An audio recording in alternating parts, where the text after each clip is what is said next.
नमस्कार, प्रभात साक्षी न्यूज 30 पर आप सभी का स्वागत है। प्रधानमंत्री नरेंद्र मोदी अपने 5 देशों के यूरोपीय दौरे के दूसरे चरण में नीदरलैंड पहुंचे, जहां उनका भव्य स्वागत किया गया।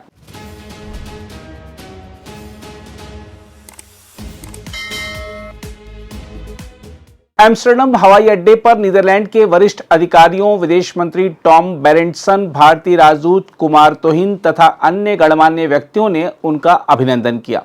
यह यात्रा ऐसे समय में हो रही है जब भारत और यूरोपीय संघ के बीच मुक्त व्यापार समझौते ने व्यापार और निवेश संबंधों को नई गति दी है।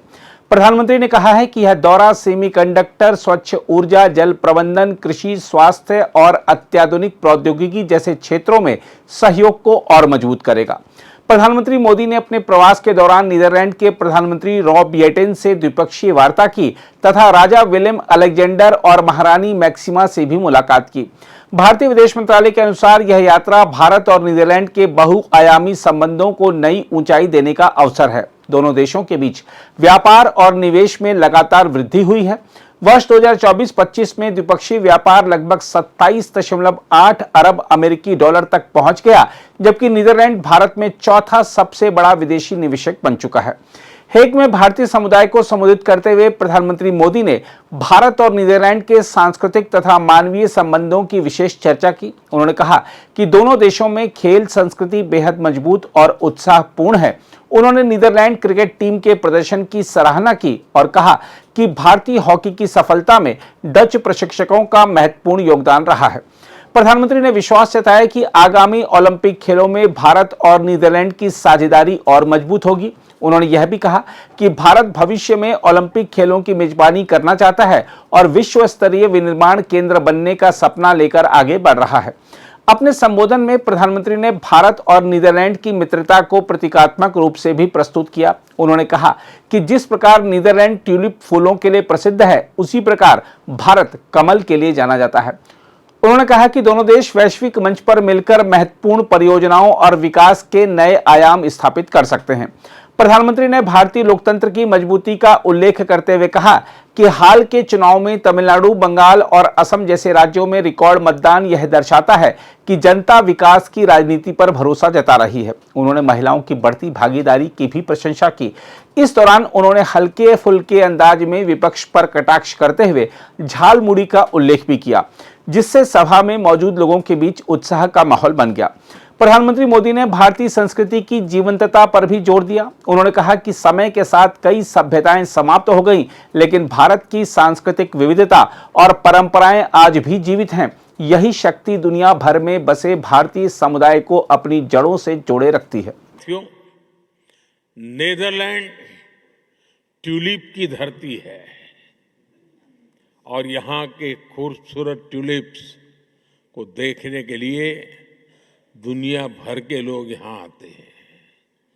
भारत में भी दुनिया के सबसे बड़े ट्यूलिप गार्डन में से एक हमारे जम्मू कश्मीर में है, श्रीनगर में है।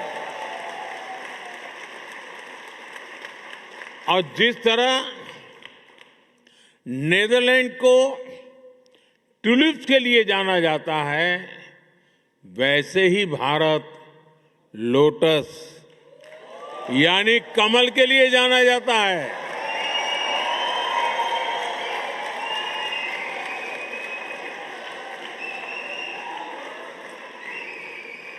साथियों, ट्यूलिप और कमल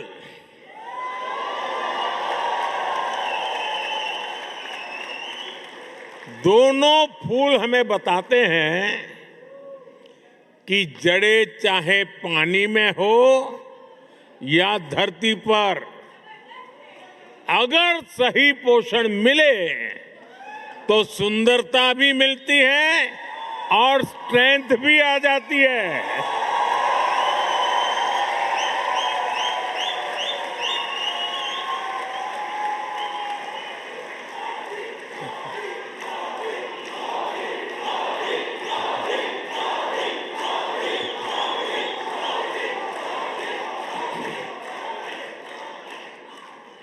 यही भारत और नीदरलैंड के बीच पार्टनरशिप का भी आधार है।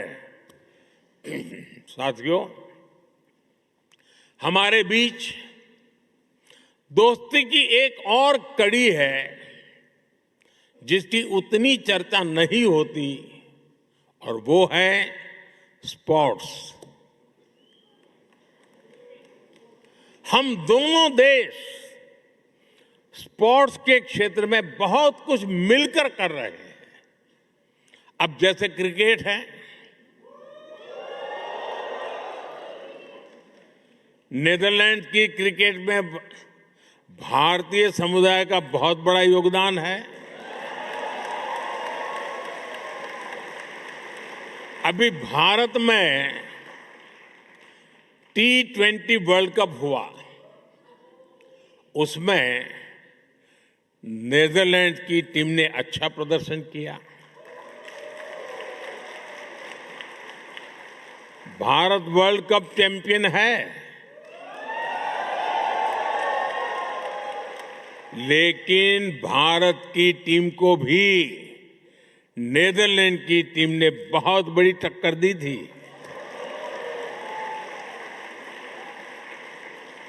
जब हम तेजा निदामनुरू और विक्रमजीत सिंह को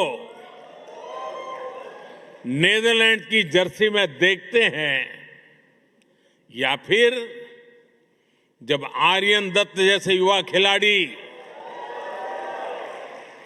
डच क्रिकेट के फ्यूचर में कंट्रीब्यूट करते हैं, तो हम सभी को बहुत अच्छा लगता है। साथियों, जैसे क्रिकेट में भारतीयों का योगदान है, वैसे ही भारत की हॉकी में नीदरलैंड्स का भी बड़ा कंट्रीब्यूशन है। भारत की हॉकी को और अधिक निखारने में डच कोचिज की भी मेहनत रही है। हमारी विमेन हॉकी टीम बीते कुछ समय से शानदार परफॉर्मेंस कर रही है। इसमें कोच मरीन का अहम रोल है, और इस वर्ष तो हॉकी वर्ल्ड कप का होस्ट नीदरलैंड भी है, और आप सभी को भारत के मैच देखने तो जाना ही जाना है। ये बात पक्की है कि वर्ल्ड कप जो भी कोई जीते, लेकिन इतना पक्का है कि इस ओलंपिक में भारत और नीदरलैंड की दोस्ती जरूर जीतेगी। हम आपको बता दें कि प्रधानमंत्री के नीदरलैंड प्रवास का सबसे विशेष पहलू वहां रहने वाले सूरीनामी हिंदुस्तानी समुदाय की उपस्थिति रही। लगभग 1.5 शताब्दी पहले बिहार, उत्तर प्रदेश और बंगाल से गए भारतीय मजदूरों की संतानों ने आज यूरोप में भारतीय संस्कृति की एक अनोखी पहचान बनाई है। हम आपको बता दें कि वर्ष 1873 में लल्ला रुख नामक जहाज से भारतीय मजदूर सूरीनाम पहुंचे थे। बाद में सूरीनाम की स्वतंत्रता के पश्चात हजारों लोग नीदरलैंड आ बसे। आज लगभग 2 लाख सूरीनामी हिंदुस्तानी नीदरलैंड में रहते हैं और यह महाद्वीपीय यूरोप का सबसे बड़ा भारतीय मूल का समुदाय माना जाता है। इस समुदाय ने अपनी भाषा, संगीत और परंपराओं को जीवित रखा है। सरनामी भाषा, जिसमें भोजपुरी, अवधी और डच प्रभाव का अनूठा मिश्रण है, आज भी वहां के बाजारों, मंदिरों और सामाजिक आयोजनों में सुनाई देती है। बैठकी गाना जैसी भोजपुरी लोक परंपराएं वहां नए रूप में विकसित हुई हैं। कलाकार राजमोहन जैसे नाम भारतीय और डच सांस्कृतिक संबंधों को नई पहचान दे रहे हैं। साहित्य और कला के क्षेत्र में भी यह समुदाय महत्वपूर्ण योगदान दे रहा है। प्रधानमंत्री मोदी के स्वागत में भारतीय समुदाय ने कथक, गरबा और भोजपुरी गीतों की रंगारंग प्रस्तुतियां दी। प्रधानमंत्री ने भी सोशल मीडिया पर इन कार्यक्रमों की तस्वीरें साझा करते हुए समुदाय के स्नेह के लिए आभार व्यक्त किया। हम आपको बता दें कि इस यात्रा का एक बड़ा उद्देश्य रणनीतिक और आर्थिक सहयोग को आगे बढ़ाना भी है। प्रधानमंत्री ने डच उद्योग जगत के प्रमुख नेताओं से मुलाकात की, जहां सेमीकंडक्टर, एआई, हरित ऊर्जा और नई प्रौद्योगिकी पर चर्चा हुई। हम आपको बता दें कि प्रधानमंत्री के दौरे के दौरान नीदरलैंड की प्रमुख तकनीकी कंपनियों के साथ सहयोग को लेकर कई महत्वपूर्ण समझौतों की संभावना जताई जा रही है। भारत और नीदरलैंड के बीच हाल ही में सेमीकंडक्टर और उभरती प्रौद्योगिकी पर समझौता ज्ञापन भी हुआ है। भारतीय प्रौद्योगिकी संस्थानों और डच संस्थानों के बीच शोध और नवाचार के क्षेत्र में सहयोग लगातार बढ़ रहा है। नीदरलैंड यात्रा के बाद प्रधानमंत्री मोदी स्वीडन, नॉर्वे और इटली भी जाएंगे। स्वीडन में वह उद्योग और प्रौद्योगिकी से जुड़े कार्यक्रमों में भाग लेंगे, जबकि नॉर्वे में भारत नॉर्डिक शिखर सम्मेलन में हरित ऊर्जा, समुद्री अर्थव्यवस्था, अंतरिक्ष और रक्षा सहयोग जैसे विषयों पर चर्चा होगी। इटली में प्रधानमंत्री वहां के राष्ट्रपति और प्रधानमंत्री से मुलाकात करेंगे। कुल मिलाकर प्रधानमंत्री मोदी की यह यूरोपीय यात्रा केवल कूटनीतिक कार्यक्रम भर नहीं, बल्कि भारत की बढ़ती वैश्विक भूमिका, आर्थिक शक्ति, सांस्कृतिक प्रभाव और प्रवासी भारतीयों के साथ गहरे संबंधों का व्यापक प्रदर्शन मानी जा रही है। हम आपको यह भी बता दें कि प्रधानमंत्री मोदी के नीदरलैंड पहुंचने पर मोदी मोदी और शेर आया जैसे नारे भी लगे। आइए देखते हैं झलकियां।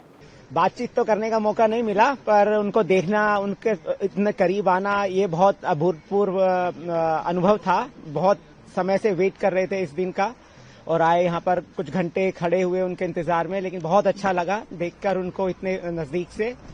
और जैसे बताया भरत जी ने कि उन्होंने देश का नाम इतना बढ़ाया, गर्व होता है। आज भी हम यहाँ पर इस देश में रहते हैं कुछ वर्षों से, लेकिन अपने आप को भारतवासी होने का बहुत गर्व महसूस करते हैं। मोदी जी उसमें बहुत बड़ा योगदान है।